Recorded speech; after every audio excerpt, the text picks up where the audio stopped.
What do you want Right. to talk about, Brady, as this is going out? How small your dick is?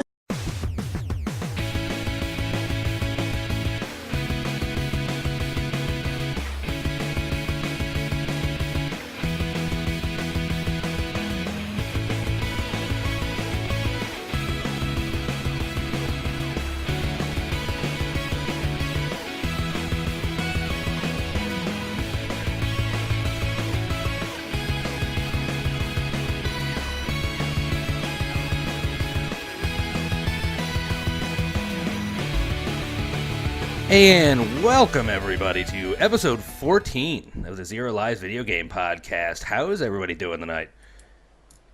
Mike, go ahead.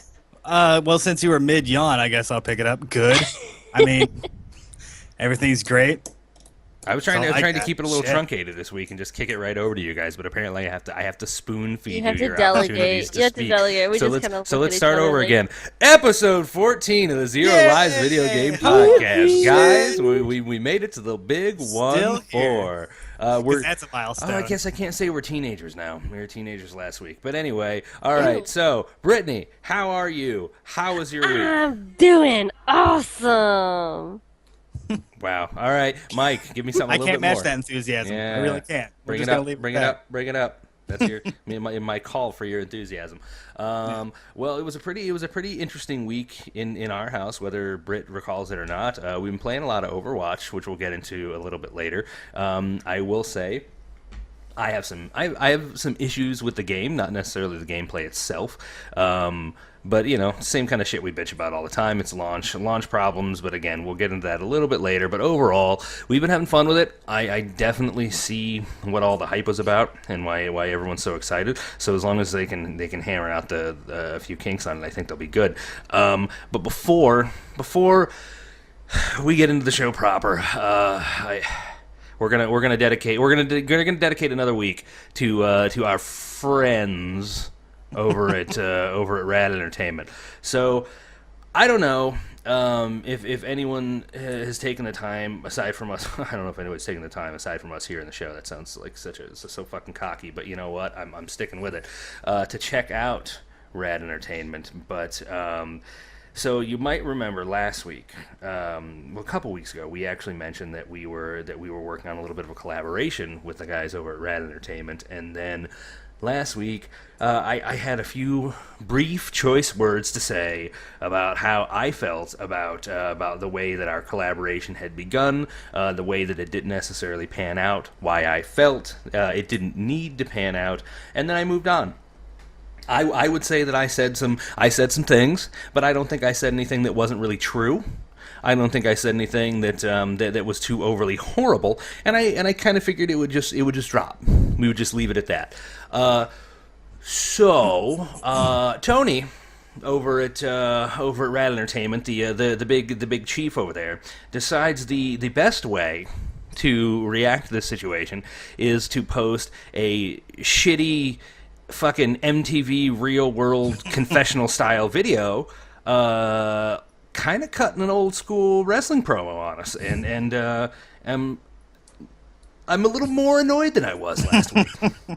I'm a little more annoyed, so I want to take a second, and I want to play this. I want to play this on the air. I know you two have listened to it because I brought it to your attention earlier today when it actually dropped on YouTube.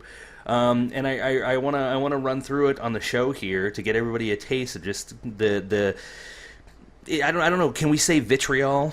That's a good word for this. The vitriol that comes through on this video. This fucking asshole decided to record in response to us. So that's how we're gonna start off the show. I'm gonna get it out of my fucking system, and then we're just gonna move on. But here we are. The episode, if you wanna listen along, is called Rebuttal, and it's a small R-E, and then the buttal, B-U-T-T-A-L, is in big letters. Following It's original, Troy. Yes, it's I mean, come on. it's super original. Who would ever think to name their show Replay in the first place? I'm surprised the AL isn't lowercase. I thought it was going to be rebuttal. I thought they were going to go that route, 'cause since I've seen a couple episodes of their show, and that seems about as highbrow as it gets. So I would actually argue that would have been clever. That would have been clever, and maybe that in and of itself is the problem. But, expecting a little too much, maybe. All right. Yeah. So anyway, again, just bear with me, follow along. I may start and stop here as I want to pick a few things apart in this video. But here we go. 3, 2, 1.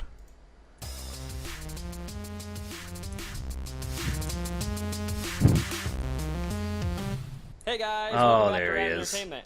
Did you get a chance to listen to Look at Zero that Lives fucking Gaming Superman podcast? spit curl. If not, here's a little snippet of their last episode. He just started growing facial hair. And who? Okay, hang on. We're gonna start right here. Who the fuck? Who the fuck stalked me on social media to draw a fucking picture of me looking angry? I don't know, but that looks just like you. Fuck you, dude. No, whoever drew the this one thing can't about this fucking video. draw. Thank you. This does. I live with the man. This does not look like him. Well, it man. looks like my uvula. It looks like my overly exaggerated uvula for sure. The way he shakes up and down when he's angry. I don't know. I see a lot of truth in this. That's the one concession I will make to all this. Yeah, so probably the one effect he could actually do. and Okay. as actually as Britt pointed out when we watched this earlier today, clearly this person has never paid attention to my wicked badass vampire fangs, because I have the fucking straightest teeth on earth, and anyone who's taken 5 seconds to talk to me knows that my mouth looks like fucking Baghdad. And I don't know how that's a jab against them, but it is. I don't know how you took that and fucked it up to a point where I'm jabbing at you for my crooked teeth, but you have to live with that now. All right, so you ready to watch the rest of this thing? Yeah. Sorry, this is gonna happen. It's gonna happen. All right. He tosses a plug this weekend. Oh, and you know what? An angry face when I'm speaking so calmly, I'm being almost regal in the way that I'm delivering my message. Right? Because he's playing this clip from last week's show. I'm not that angry. Honestly, I just feel like they were a little butt hurt. Troy. Rebut hurt? Were they hurt. rebut hurt? I think we can go that far. Yeah. Right at the end of the. It was like an afterthought. You heard all this. I don't care if we talked over this because you heard me spit this fucking genius last week. It felt a little backhand to me, right? And to be frank, I don't think we need him. I don't know that they're anything all. It just bounces up and down. In the first place, it was something. You're gonna go so far as to draw a picture of me. Just fucking bounces up and down. What? We didn't give them a good enough promo on last week's episode of Replay? We even threw up icons for the people to click on so they can go check out the Quick cuts.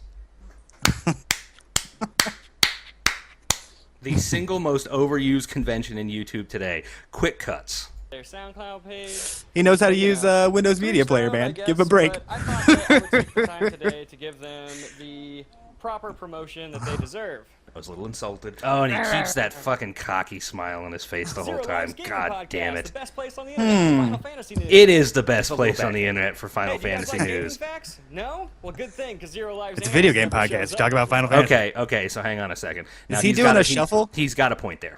He has a point.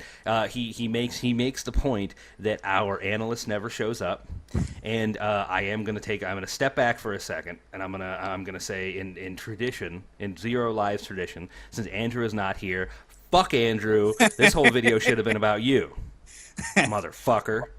I'm a little hurt, honestly, by the whole thing. I mean, there are shots fired here, definitely. So I'm a little upset, but more upset that I wasn't even mentioned. Like, you guys get, is my armor that impregnable? That he can't Well, we've attack got 30 me too? seconds left here, but yes, if I remember correctly, one of two things is happening here. Either someone is harboring the slightest man crush on you, or And why wouldn't he? or they're just afraid of incurring the wrath of my fucking bifurcated mouthpiece. Anyway, bifurcated mouthpiece. I meant to say tongue. Fuck. I'm sounding stupid for them. God damn, I'm Making their job easy now. I'm flustered. You know they're I'm flustered listening. by this. I didn't expect this bullshit, and I'm a little fucking flustered by it. But anyway, we're going to take... Oh, Don't fucking... be a vagina, Troy. Look. Jesus. And maybe a really strong Eva gene. I may be a really strong Eva gene.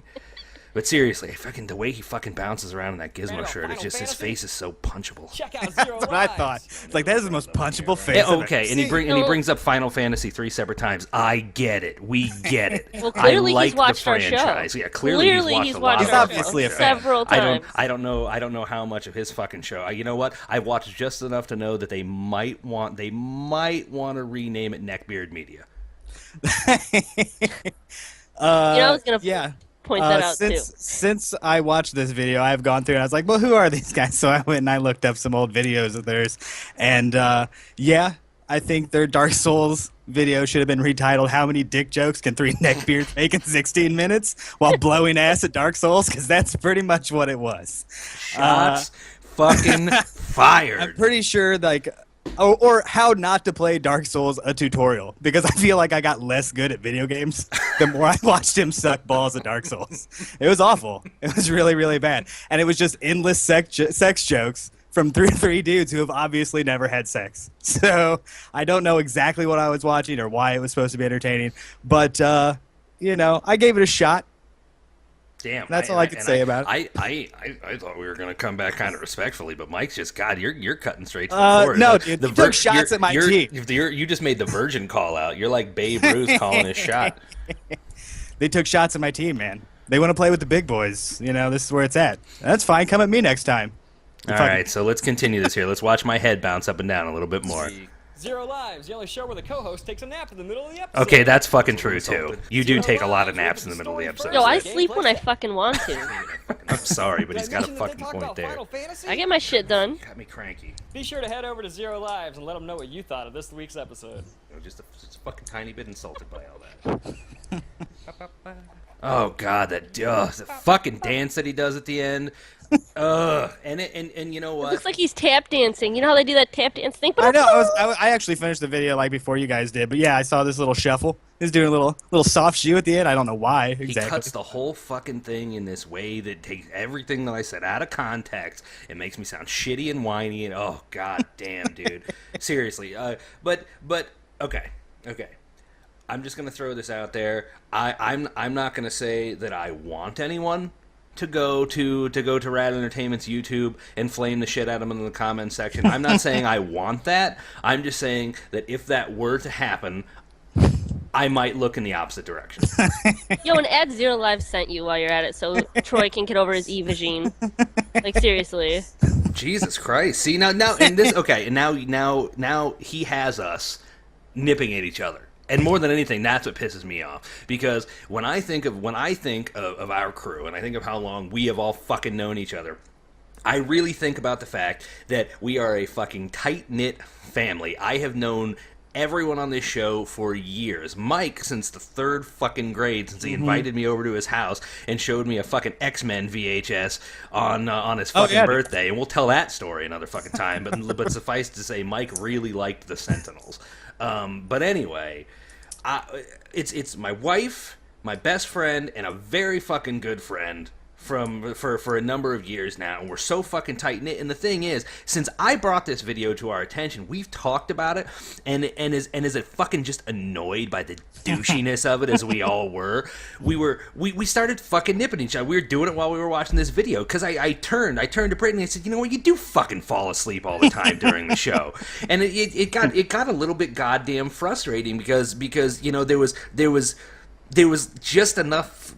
There was just enough fucking truth in there to make me fucking mad, and that's why I'm really fucking frustrated by this. That's why I'm really fucking pissed off about it. But I don't know. I guess that's about all we can do is just point out that you know, if some shit were to get started on their YouTube page, I'm just shrugging really hard right now. But pursing his lips too.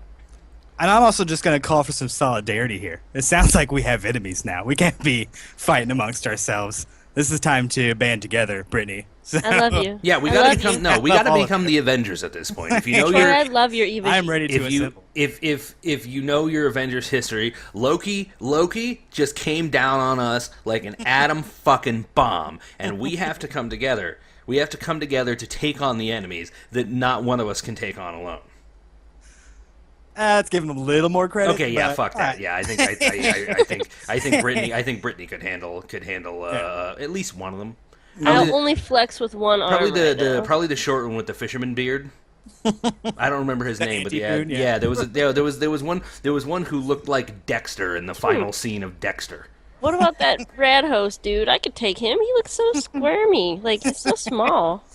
That rad host. She doesn't even give a fuck. I don't. I haven't watched any other video besides that one because it was god fucking awful. Did yourself a favor, probably. I'm sorry. For the most part. What, you want me to go spend my time over there? I The don't three think dudes so. look like the 3 different stages of puberty, like with the facial hair. It's pretty bad. Don't make me want to go look, Mike, okay? Don't make it me out. do that. We're supposed to be friends right now. All right. Okay, so we've said our piece. We got it out of the way. 1, I just want to move on with our fucking show. But 2, I don't want to spend a gigantic chunk of our show on this. But I felt like some shots were fired across our bow. And I really felt like we needed to fucking respond to that.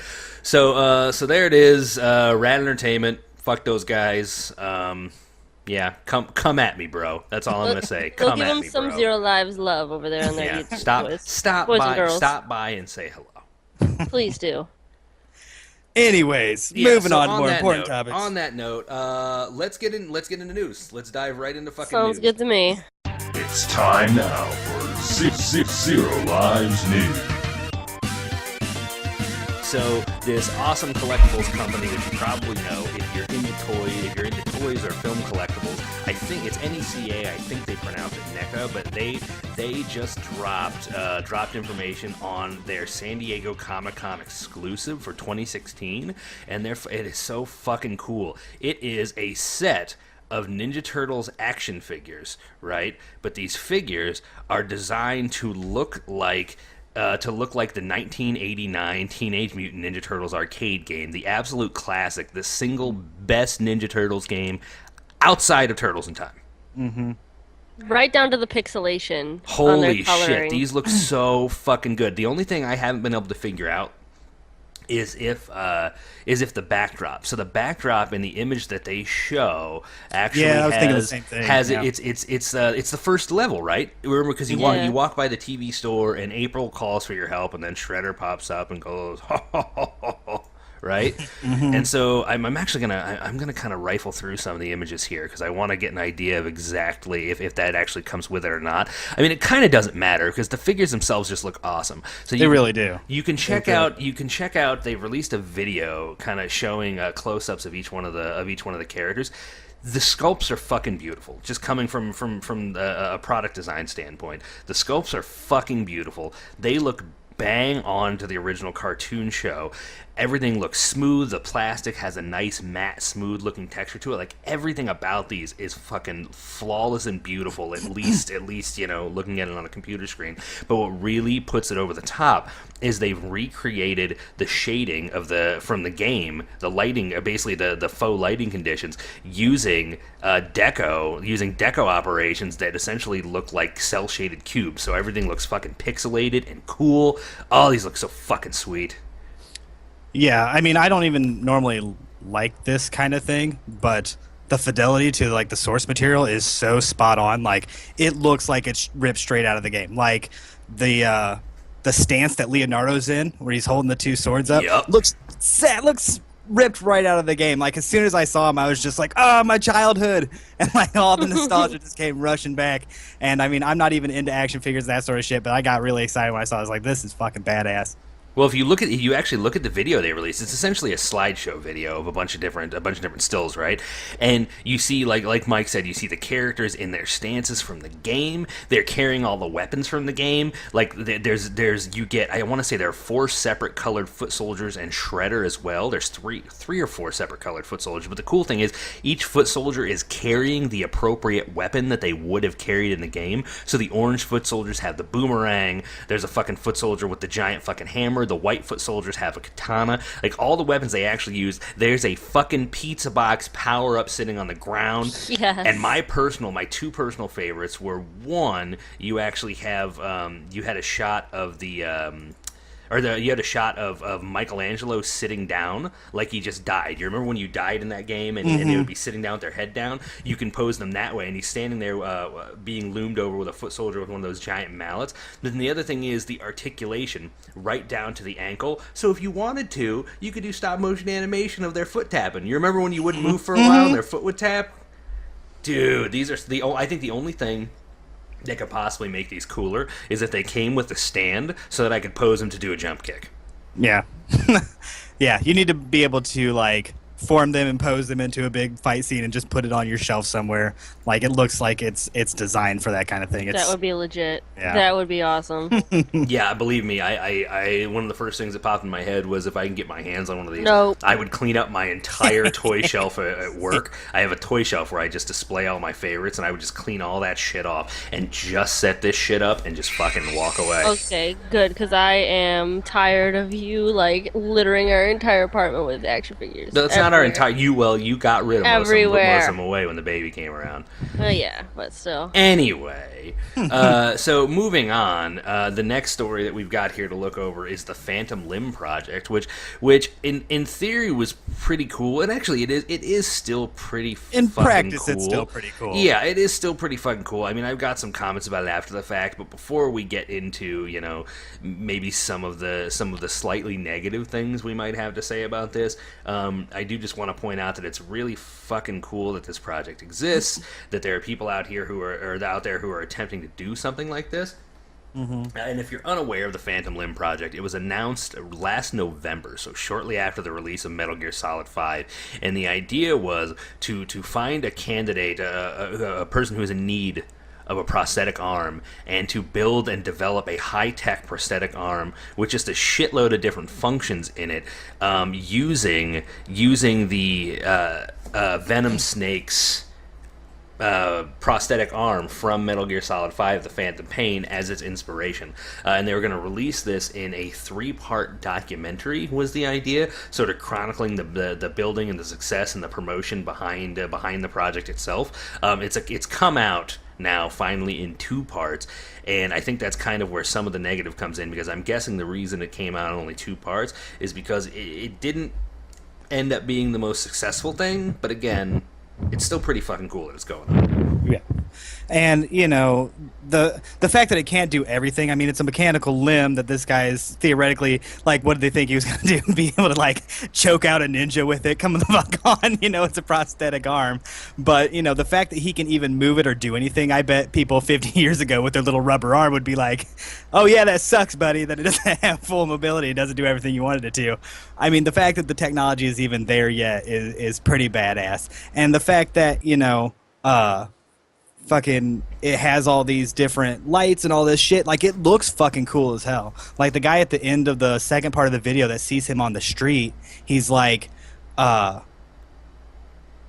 know, this is inspirational. Like, because when he sees it, he's like, this is inspirational, dude, you should go everywhere. And it is, it looks fucking cool. Like, yeah. if you really got great. injured and you lost an arm or whatever, he's trying to make something cool out of it. And that, at least, you know, is something to be like, that's, you know, good for you, man. You're not just sitting around feeling bad for yourself, like, you're trying to bring a positive out of it. And it does look fucking cool as shit. Like, if I had to get a prosthetic arm, I would want it to look like that. I don't care, you know, how functional it is. He has got a little laser on the wrist, and it has all these lights on it and shit, and the design of it is really, really cool. And, you know, they might feel a little bad about the fact that it doesn't have the full functionality that they wanted, but I'm sure they can tweak it over time and get it to work better. You know what I mean? Like, they had just strapped it to his arm, and there wasn't any magic, you know, unicorns didn't come and spray rainbows out of their ass, like, big fucking deal. I'm sure it can be fixed over time, and maybe it's a work in progress. Yeah, it did just seem like maybe they got into it a little. They got into the promotional part of it a little early, you know. But I don't know. Again, it's a start, and I would hope they would continue with it even beyond, you know, the release of this. It wouldn't just be like, well, we were here to do this project for X, Y, and Z reason. And now that this video's done, fuck you, we're done. We're not going to pursue it any further. But yeah, it's an interesting idea. It's just a collaboration between scientists, electronic engineers, designers. It's almost like a standard product design team from any major product design company, just trying to come up with this really interesting advanced prosthetic. The thing that did strike me though is I didn't see any talk really anywhere about the fact that some of this has already been done, and it's already been done by the United States military, at least as far as being able to grab and pick things up. A few years back, there was a soldier who had lost a limb in I want to say in Afghanistan, who was on the Daily Show, who actually came on and had a limb that was made for him by the government. Right? He had won the Purple Heart because, to my understanding, a grenade landed in combat. A grenade landed in between him and some of his buddies, the other guys he was fighting with, and so he grabbed this grenade and threw it to get it away from them, to save their lives while everyone else was running away from it, and it detonated and just destroyed most of his arm, right? Ew. And so they built him this arm, and it was really cool. He was on the Daily Show, and he was sitting there talking to Jon Stewart. That tells you how far back this was.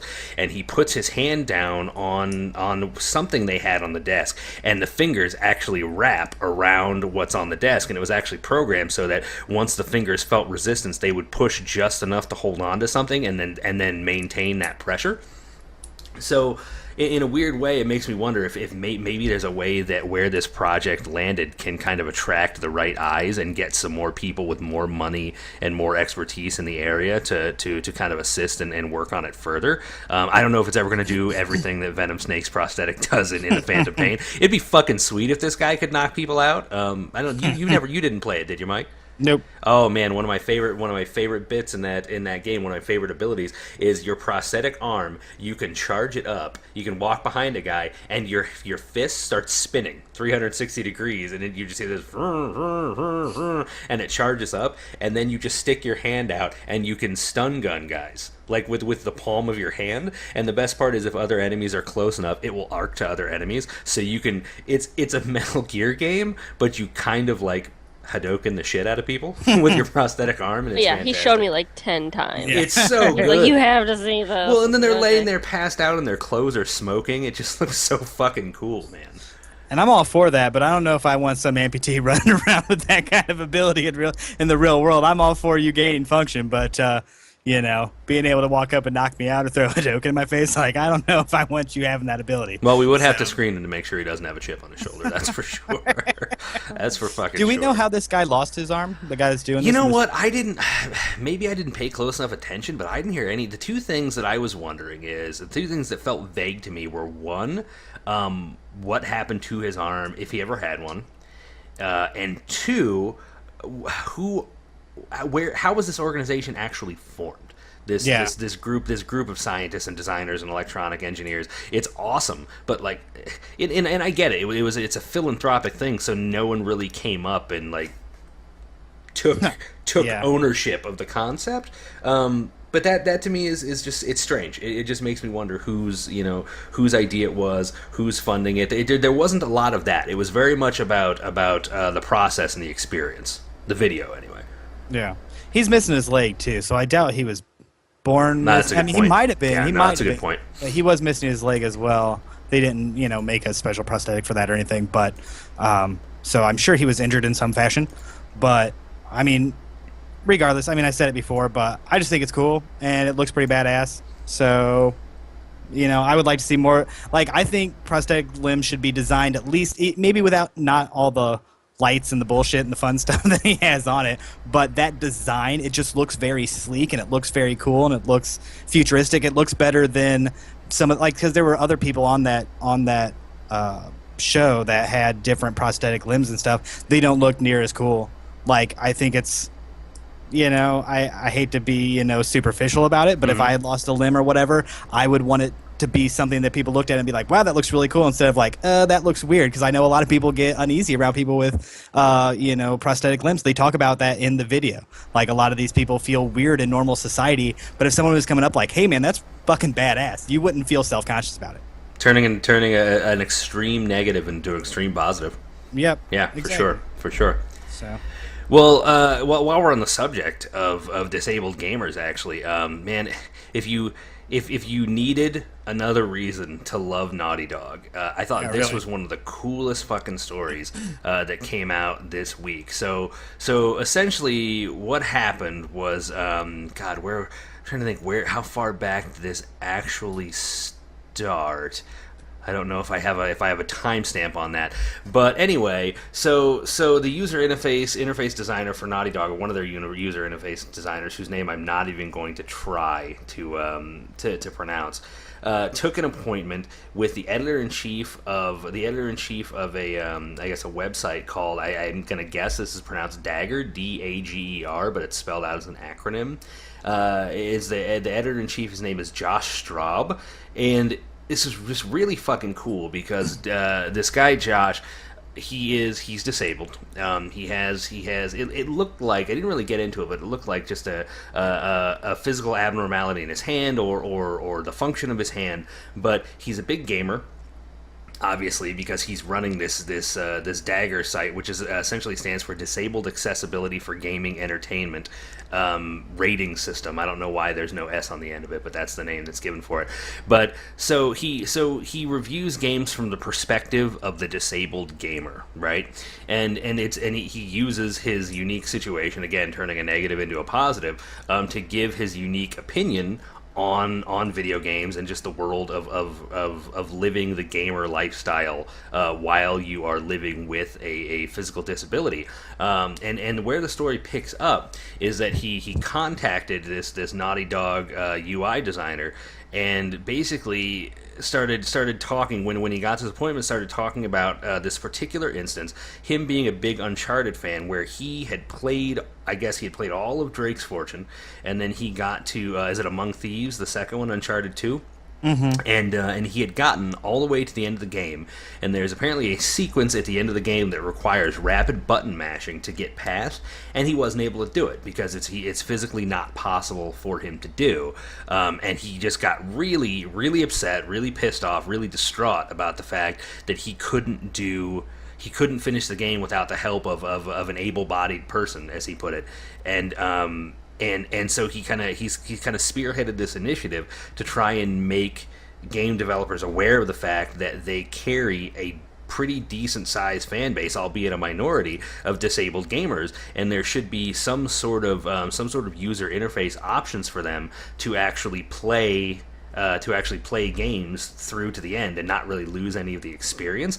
And the cool thing is, he actually affected the development of Uncharted 4, and Uncharted 4 actually has a special set of controls specifically for people who are less physically able than the average player because of this guy.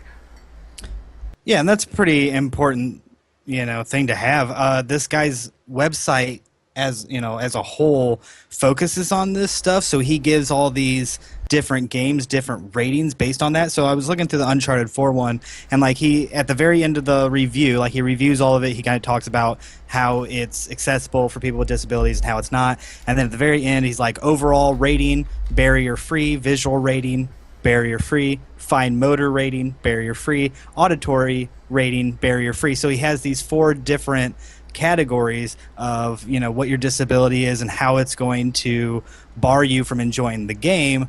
And this is fucking so good for anybody with a disability. This is the perfect website for them, because they can go here and they can say, well, what I'm looking to play this game. Is my specific disability going to keep me from enjoying it? And he breaks it all down. It's a fucking fantastic idea for a website. I think it's fucking awesome. I don't know if you know this, Witcher 3 has a colorblind mode, basically, a setting, because when using Witcher senses, sometimes you have to follow a scent, and when you use the Witcher senses, it's like a red trail of smoke, essentially, that leads you to your next objective, and people that are colorblind couldn't see it, so they changed it to where it's a different color, and now colorblind people can use it.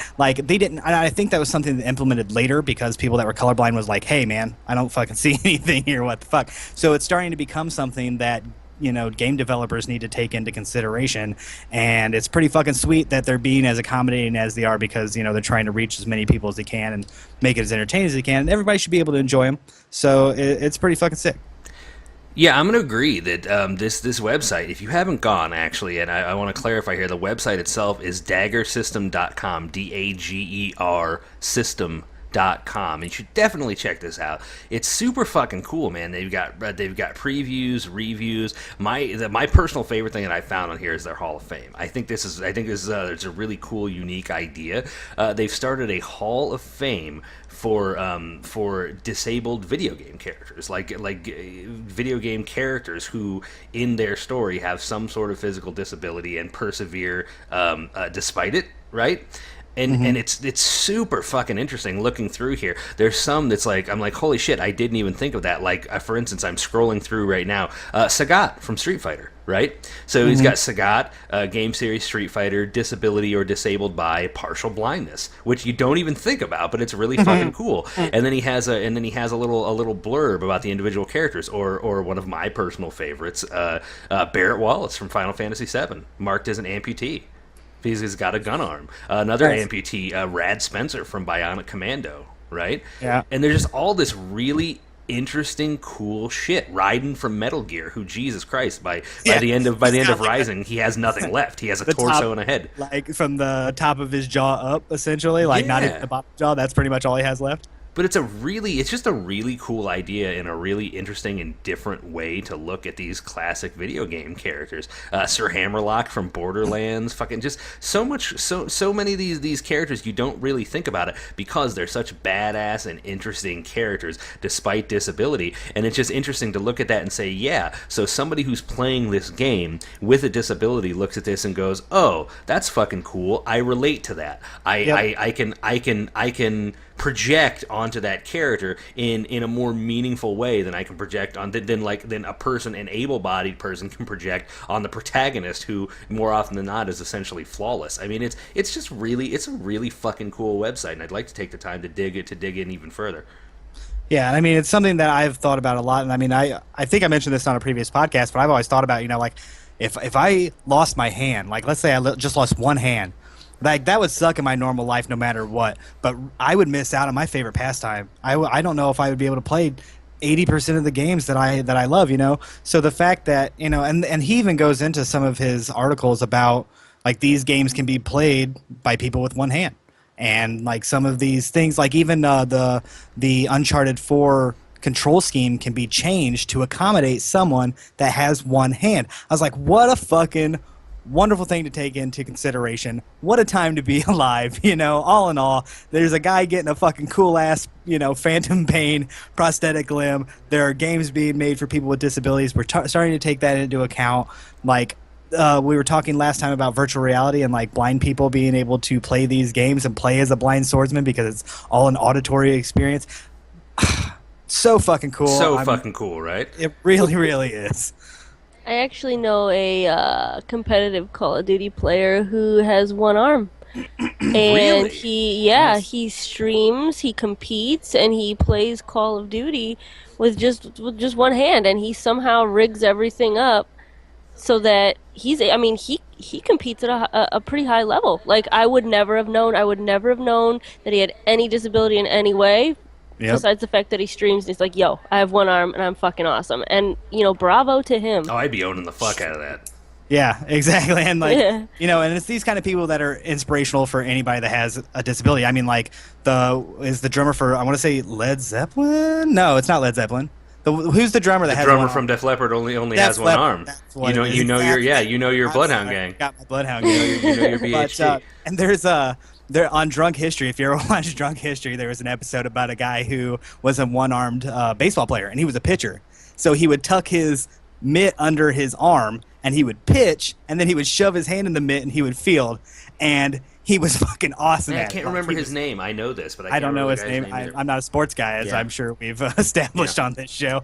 But it's fucking great. That episode is badass. It's actually told by the guy that played Badger on Breaking Bad. He's the guy that tells the story while he's drunk, and it's fucking great. And he's like, "Oh yeah, fuck you, Hitler or Mussolini or whatever," because he goes to some foreign country and fucking kills, and they actually, like, the whole stadium stands up and fucking applauds for him because he's so awesome. And I was just like, man, like, there's really nothing you can't do if you put your mind to it, and, like, the possibility is there for you. So the fact that games are being, like, made that way, like I love it. So Yeah, I really can't. I mean, I don't want to spend the whole episode on this, but I really can't put even just this website over enough, because this guy has taken the same sort of care and consideration that he is sort of a standard that he's holding game developers to, and he's even applying it to his own website. You can set up widgets on his website to assist with the viewing of his website. Off to the right, like just by default when you go there, there's a high contrast on and off button for people who might have difficulty seeing black text on fine black text on a white background. He's even got himself an award. Like, I'm looking at this right now. He has what's referred to as the Diamond Awards, where he awards games each year by a rating, essentially what he refers to as barrier free. So, for instance, his 2015 Dagger Diamond Award winners for being considered completely and totally barrier free, regardless of your physical accessibility: Mortal Kombat X, Invisible Ink, Star Wars Battlefront, and Heroes of the Storm. They're all games that apparently, regardless of your ability to physically interact with them, they still play completely flawlessly, and someone with a physical disability wouldn't have any different an experience than an able-bodied player. yeah, and the things that he takes into account is a lot of things most of us take for granted. I mean, like the colorblind thing in Witcher 3, they probably didn't even think about, what other people live with. And this guy, I mean, besides his own disability, has taken a bunch of other people's disability into account, and that's what he's looking for, and that's what he's focusing on, and he's able to, review that, which is pretty badass, especially for anybody with these disabilities or whatever. And the way he influenced Uncharted 4 is actually really, really interesting, because like the problem that he had was mashing that button. So now Uncharted 4 has changed it to where you just hold the button down, and you basically can change in options. So like if you have a fine motor skill issue, you can play with that option, and if you don't, you can play with the other one. So I can play with the button mashing, and anybody with a fine motor skill issue can change that option to where they just hold the button down. And there are all these small little tweaks that Uncharted 4 has done because this guy influenced them, and it's really fucking cool that these guys even cared enough to interview him and find out what he thought about it and how they can make it better for them. Yeah, I mean he's championing a very real cause, and I mean that when I say it, like championing, Yep. like Oh, he definitely. this dude. I'm gonna say it right now. Make this dude a champion in fucking League of Legends. Seriously, make a character, design a character that is a gamer. It'd be very meta, a gamer inside of a game. Give him all sorts of powers and abilities, and make him a fucking champion in League of Legends. Because I can't think of another fucking person that deserves it more. That is so fucking cool to me. He's doing God's work. He's bringing video games to a wider audience, man. No doubt, I'm all dude. for it. No fucking doubt. I think we should post up his link on the Facebook page for those of you that might have missed it here. Sure. Actually, Yeah. you know what? Can you do me a favor and actually run producer for me there, honey? Do you think you can write Yeah, I that got down? you Because we guys. have a tendency to forget those things, and I really hate when we say we're going to toss a link up and we forget to do it. Drives me Oh, nuts. definitely. So for those of you that are listening right now, it is Troy. Okay, I already pulled it away. It was. Sorry, I was preparing to run this show properly and move on to our next subject. shush your It's Bible. daggersystem.com. DAGERSYSTEM.com. Daggersystem.com. Awesome. Nice, yeah, definitely go check that out, man. If you are disabled or able-bodied, it is a fucking worthwhile website, and I'm really excited to see it grow, because it looks like it's really in its infancy as well. But there's so much cool shit there. But next up, something that's a little bit more of a bummer, because I really actually wanted to give this game a try, and I haven't had a chance, and now I feel like I'm contributing to its demise. But Battleborn is becoming a bit of a sore subject, at least in the early on for Gearbox and 2K. As of right now, I believe these numbers are actually coming from Steam, but as of right now, twice as many people are playing Borderlands 2, which is how many years old now? I can't even remember, but twice as many people are playing Borderlands 2 as are playing Gearbox's brand new game Battleborn. And considering the fact that even though it is very different from Overwatch, it's being directly compared to Overwatch constantly, I don't see Battleborn having much of a shelf life as far as its online competitive community. Nope. Yeah. I mean, and as much as and I see messages about this all the time, and I don't know a ton about Battleborn, but I'm seeing all these different messages about everybody keeps comparing it to Overwatch. It's not the same game. Blah, blah, blah, blah, blah. Isn't it a first-person shooter, really colorful, fucking, hero-based shooter? I mean, there are some comparisons. It's the same. It's same. It's not the same game. I shouldn't say it's similar in look. It's similar in visual style. But having watched video and having read up on it, it's actually a lot closer to Smite. If you ever played Smite, because it is in itself a MOBA, much like League of Legends. It's a first-person MOBA. So you're dealing with minions, you're dealing with towers. There's multiple routes. It's essentially like someone went and made a first-person Smite or a first-person League of Legends. So really, the first-person part and the character designs are the things that make them feel so similar. And I think they're being directly related because they came out so close to each other. But that's the thing it's just really coming down, I think, to the quality of the game and the marketing. Battleborn, in my opinion, wasn't marketed all that well here in the U.S. It wasn't, yeah. It really wasn't. I mean, if you think about it, it was all Overwatch, and it was just like the timing was horribly off.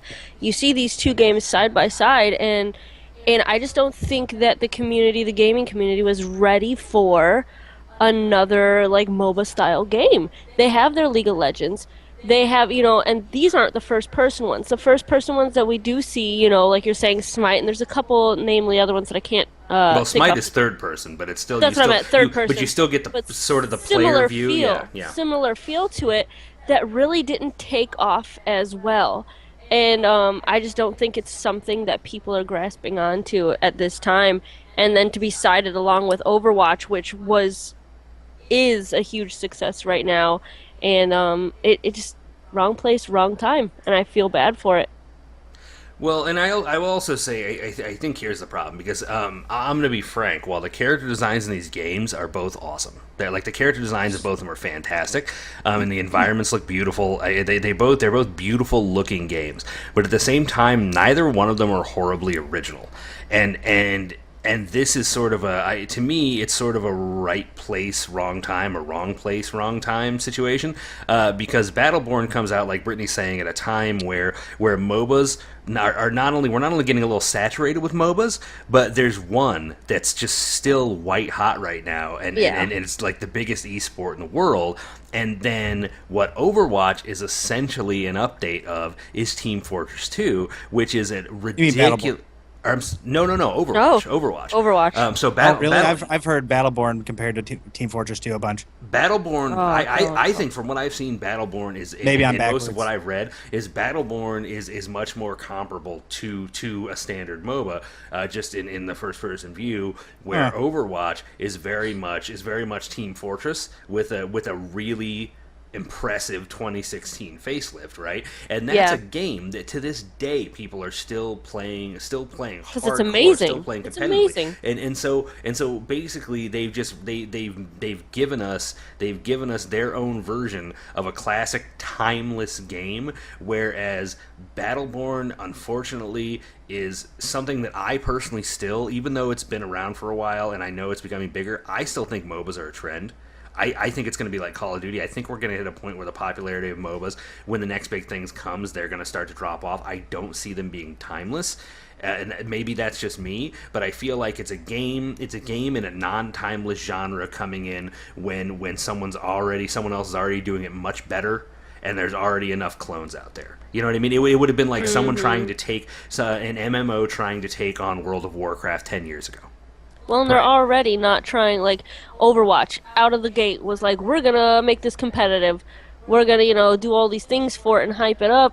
Whereas Battleborn, they don't need to make it competitive. They have League of Legends. They're not gonna offer you money to play this. So people, with their competitive side aren't really getting into it.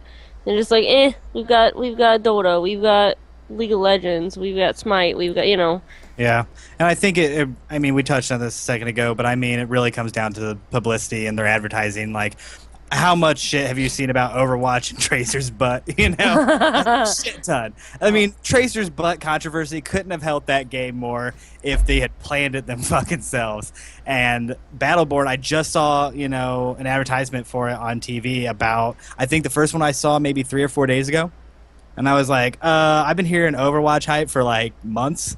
So and you know, you can say it's not the same game all you want, but from a first glance, from anybody that's not going to research it a ton, and that's your main market. So, you know, people are just going to look on the surface, and they're just going to look at the cover of the book, you know, and it's going to look a lot like Overwatch, and Overwatch already has the booty hype. So it's a lot to compete with. Yeah, and I'm not sure why this is, but there's also some information that Battleborn is being pushed a little bit harder in Europe, and I'm not like from a marketing perspective. I'm sure there's a reason for that, but you know, I mean, it is kind of a bummer because I mean, honestly, who doesn't love Gearbox, especially when they're playing it this close to the chest and making it so similar to Borderlands, you know what I mean? Like this was one I definitely wanted to succeed, and I want to play at some point, especially when I read the fact that it's not just a MOBA. It actually has a single-player campaign, and it has RPG elements, and you're building a character, and there's a story to it, which is funny because this is kind of and I'm not saying it's a deep one, but it has RPG elements, which is sweet, and it's kind of funny because that's sort of the exact opposite of Overwatch, which is just, it's all based on your skill. Your characters don't progress or change at all. It's all based on skill, and everything you unlock is cosmetic. And at the end of the day, parts of Overwatch are kind of it's kind. I don't want to say shallow. It's just razor focused in that way. Mm-hmm. When Battleborn might provide like a little more depth of content. Like last night, I watched the intro cinematic to Overwatch for the first time, and anyone who knows me knows I love my fucking intro cinematics. I love games with stories, and I'm watching it, and there's just this weird thing where Winston, the gorilla character, is talking about like who Overwatch is and how you've been chosen to be a member and you gotta save the world from these like robot alien things. None of that is in the game. He's literally like, we need your help, you're being called to duty, and it's like, no, what I'm being called to do is shoot other members of Overwatch in an arena. That's not like, that has nothing to do with the story that you just laid out for me. Not that there is a story mode to begin with. Is there a first person, I was gonna say, is there a one player? No, it's very weird and disjointed in that way, as I'm just like, okay, then why did you bother to put this in there? Why didn't you just give me cool clips of characters fucking, like, why bother with giving them backstories?